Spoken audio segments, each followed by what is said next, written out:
Mga ka-kripto, may malaking linggo na paparating kay XRP at sa kanyang mga ETF. Kung ikaw po ay isang trader, investor o simpleng holder na XRP, ito po ang panahon na dapat nating bantayan. Ang pag-uusapan po natin ngayon ay hindi lamang po basta numbers o charts. Pag-uusapan po natin kung paano po ang activities ni XRP na nakalink sa mga ETF, kung saan ay maaari pong mag-shape ng market sentiment yan or bumuo ng market sentiment at posibleng price action sa mga susunod na araw.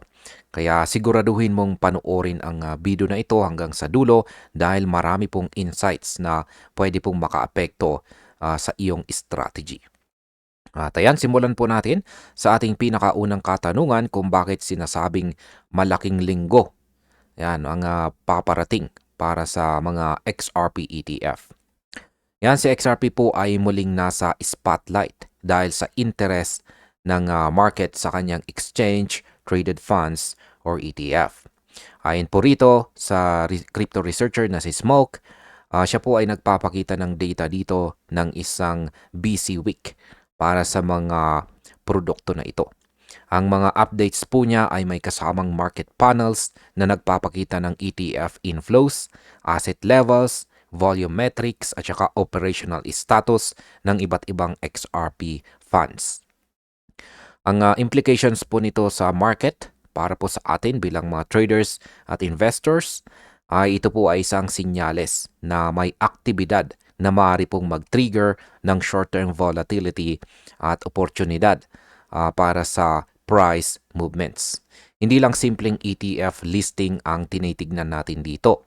Ito po ay indikasyon ng growing adoption at saka structural maturity sa ETF ecosystem ng XRP. Ngayon ay ano po ba ang ipinapakita ng current market indicators?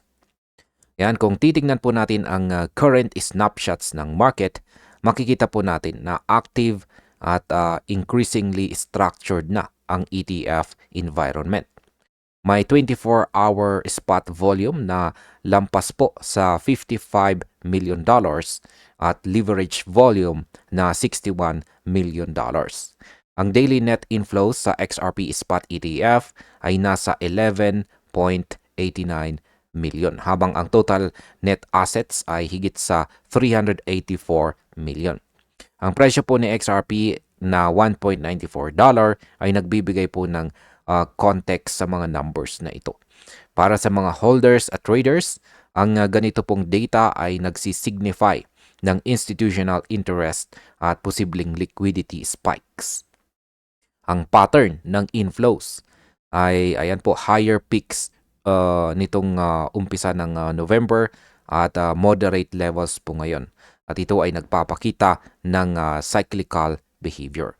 Kaya sa susunod na linggo, hindi imposible na makakita po tayo ng price reactions depende sa intensity ng ETF activity. Ano naman po ang kalagayan ng XRP ETF listings at asset overview? Ayan, meron pong iba't ibang XRP link ETF na nakatrack. Halimbawa ay ang Canaries, ang XRPC po ng Canary ay may $269 million sa assets under management. Habang ang Tucrum's XXRP futures product ay nasa $229 million. Meron ding XRPI mula po sa Volatility Shares at XRPR mula sa Rex Osprey na parehong may assets na lampas $100 million.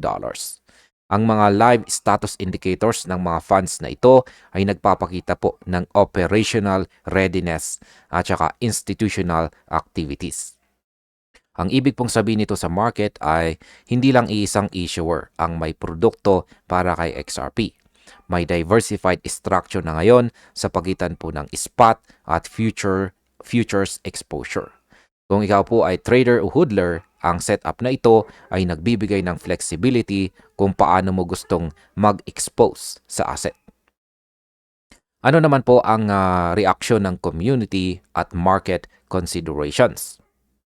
Hindi po lahat ay agad excited. Isa pong ex-user na si OGA NFT ay nagbigay po ng measured perspective. Pinaalala po niya na ang approval ng ETF ay hindi po garantiya ng instant inflows. May mga previous examples sa crypto ETF market kung saan ang capital movement ay na-delay kahit may positive expectations. Dagdag pa niya, marami sa existing XRP holders ay direct investors na, kaya may limitasyon sa capacity ng bagong ETF investors. Dito po makikita ang distinction sa pagitan ng structural readiness at actual momentum. Ang data ay nagpapakita po ng meaningful participation, pero ang pace ng additional inflows ay nakadepende sa market conditions, investor profiles, at kung gaano po kabilis pipiliin ng institutions na palakihin ang kanilang exposure. Para po sa atin, ang insight na ito ay isang paalala na wag pong basta mag-assume na bawat ETF listing ay agad magdudulot ng malaking price surge. Kailangan mong bantayan ang aktual na market flows at sentiment. Ngayon ay ano naman po ang maaring mangyari sa market sa mga susunod na linggo. Ang lumalabas po na trend ay nagpapakita ng potential para sa active trading at posibleng short-term volatility. Para po sa mga hodlers, ito ay pagkakataon na obserbahan ang institutional movements at kung paano po ito nakakaapekto sa presyo. Para po sa atin bilang mga traders, may oportunidad po na mag-capitalize sa price swings lalo na kung ang ETF inflows ay mabilis o nag-iiba sa mga susunod na araw. Mahalaga rin na tandaan natin na ang XRP ETF ecosystem ay lumalago. Kaya ang activity na ito ay bahagi ng mas malaking narrative ng adoption at market maturation. Habang lumalago po ang exposure ng institutions, mas malaki ang posibilidad na magkaroon ng price discovery at bagong support levels na pwede po nating gamitin sa ating trading strategy. At bilang panghuli ay ano naman ang aking masasabi tungkol dito? Ang linggong ito ay isang key activity window para kay XRP.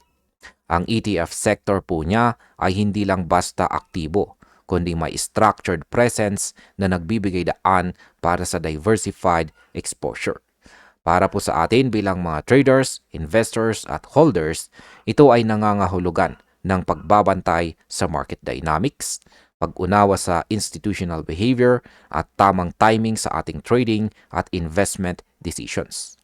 Sa personal ko pong opinyon, ang XRP ETF activity ay posibleng magdala ng short-term momentum.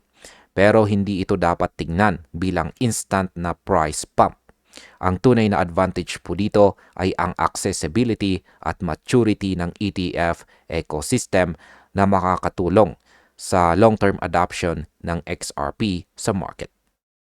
At ayan, hanggang dito na lamang po tayo sa video na ito mga ka-crypto. Maraming salamat sa panonood.